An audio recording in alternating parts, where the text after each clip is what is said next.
किसी भी देश को अपने एक्सपोर्ट्स को बढ़ाने के लिए देश के अंदर मैन्युफैक्चरिंग को तो बढ़ावा देना ही पड़ता है। ये तो सुनिश्चित करना ही पड़ता है कि देश के अंदर नई नई फैक्ट्रीज और मैन्युफैक्चरिंग प्लांट लगें, उसके लिए जरूरी रिफॉर्म्स हों। लेकिन इसके साथ साथ ये बहुत ही इंपॉर्टेंट हो जाता है कि हमारे मेड इन इंडिया प्रोडक्ट्स को दूसरे देशों की मार्केट का ईजी एक्सेस भी मिले, उनके ऊपर वहां पर टैरिफ्स भी कम लगें और हमारे प्रोडक्ट्स उन देशों की मार्केट में भी कॉम्पिटिटिव प्राइस के ऊपर बिके।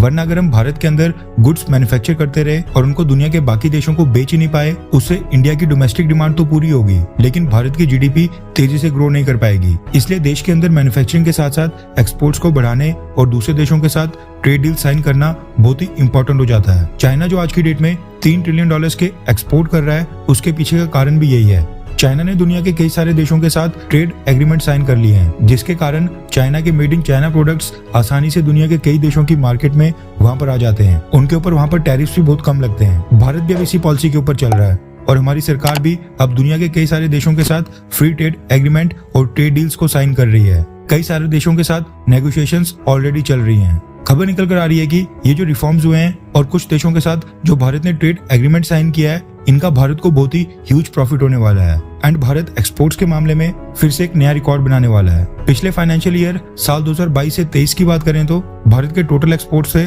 $770 बिलियन। इस 770 में से $443 बिलियन के मर्चेंडाइज गुड्स एक्सपोर्ट थे, जबकि सर्विसेज एक्सपोर्ट की बात करें तो वो $323 बिलियन थे। फाइनेंशियल ईयर खत्म होने से पहले ही भारतीय सरकार ने $700 बिलियन के टोटल एक्सपोर्ट्स की प्रोडक्शन ऑलरेडी दे दी थी, जो कि पूरी तरह से मीट हुई। अब इस करंट फाइनेंशियल ईयर की प्रोजेक्शंस सामने आ चुकी हैं। रेफरेंस के लिए आपकी स्क्रीन के ऊपर द इकोनॉमिक टाइम्स के आर्टिकल का स्क्रीनशॉट है, जिसके मुताबिक फाइनेंशियल ईयर 2024 में भारत के टोटल एक्सपोर्ट्स $900 बिलियन रहने का अनुमान लगा दिया गया है। Federation of Indian export organisations के डायरेक्टर अजय साई ने बताया कि भारत के मर्चेंडाइज एक्सपोर्ट है वो $443 बिलियन से बढ़कर $495 बिलियन एंड इवन $500 बिलियन तक रहने का अनुमान है। सेम इसी तरह से जो सर्विसेज एक्सपोर्ट है वो $323 बिलियन से बढ़कर $400 बिलियन तक रहने का अनुमान है। रिपोर्ट्स के मुताबिक भारत के software, mobile exports, electronic devices और कंपोनेंट्स, इंजीनियरिंग, फार्मास्यूटिकल, एग्रीकल्चरल और पेट्रोलियम प्रोडक्ट्स की डिमांड इंटरनेशनल मार्केट में बहुत ही स्ट्रॉन्ग बनी हुई है,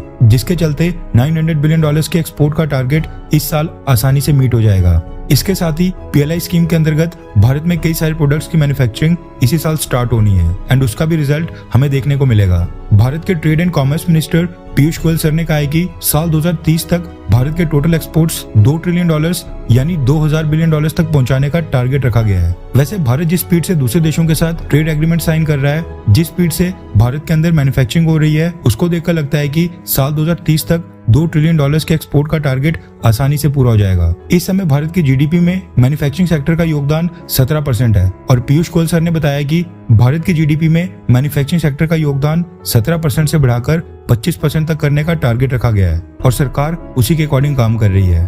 खैर, अगले साल भारत में जनरल इलेक्शंस भी होने वाले हैं। ऐसे में अगर गवर्नमेंट बदलती है तो बड़ा कुछ बदल जाएगा। आप अगर कामों के आधार पर आंकलन करें तो मोदी सरकार को आप 10 में से कितने नंबर देंगे?